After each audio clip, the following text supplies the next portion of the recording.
I remember when I was 10 and I got what I thought was a starring role, well, not quite a starring role, obviously, in the church nativity, which evidently was a big deal. I got to be Joseph, and I thought that was pretty cool. But I remember coming back from the first rehearsal and being slightly miffed. I remember saying to my mum, he just stands there. He doesn't do anything. I was slightly sort of underwhelmed by the role. In fact, at that time, I remember making a joke about Dennis Thatcher, because at that time we had Margaret Thatcher as the Prime Minister, and her husband Dennis just used to turn up and just stand there. But I've come now to have a real appreciation for the character of Joseph. Maybe not quite so much for Dennis Thatcher, but the idea of just being there, just supporting someone, or maybe even someone else. Actually, Joseph, I think, is an amazing unsung hero in the Bible. Interestingly, whenever anyone is called to do something brave for Jesus, often they end up with somebody else, a person who comes alongside them. And Joseph, I believe, was that for Mary. Mary, rightfully, is the one who takes the central stage in that story, because obviously she's the one who said yes to yes to probably one of the biggest things God's ever asked of a human being. Yes to being the mother of God himself. But yet Joseph's there for her, and Joseph's there to bring up Jesus. And I was thinking, this reminded me a little bit of a sermon my dad preached once about Zerubbabel and Joshua the high priest.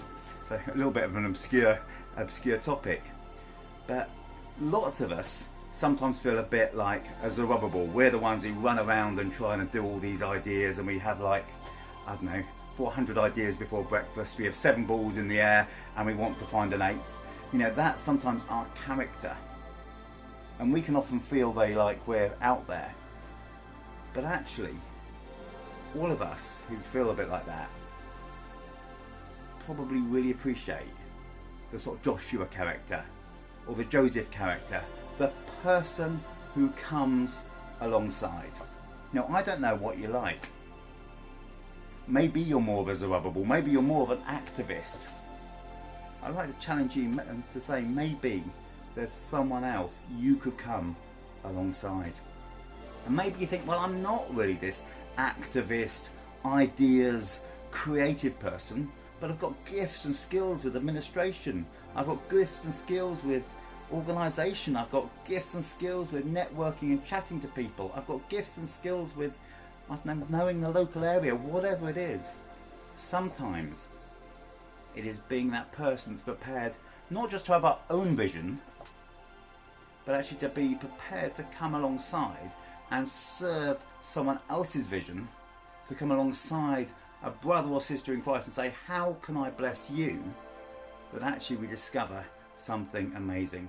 So a little challenge, maybe God's calling you to do something amazing, and that's great. But maybe God's also calling you to come alongside somebody else, to be a Joseph, to be a Joshua the high priest, and to bless them.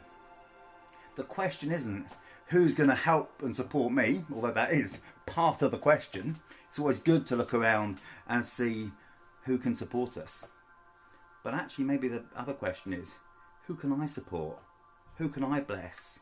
Who can I pray for? Who's doing stuff and maybe they need a friend? Maybe they need a coffee. Maybe they need someone to listen and to help them. So a challenge really, not just about getting people caught up in our own ideas or being sold on our own visions, but who can I bless? And as church and as Christians, I think we often want to be the person doing the stuff, but actually sometimes we're called to be somebody that carries someone else's burdens too. As church, I think we need to learn a whole thing about, and I'm probably going to get this word wrong, about being a reciprocal people. To be people that receive blessing and allow other people to help us, which is a challenge sometimes. and also be the kind of people that are prepared to stand in the background and to bless somebody else. God might be calling you to do something amazing.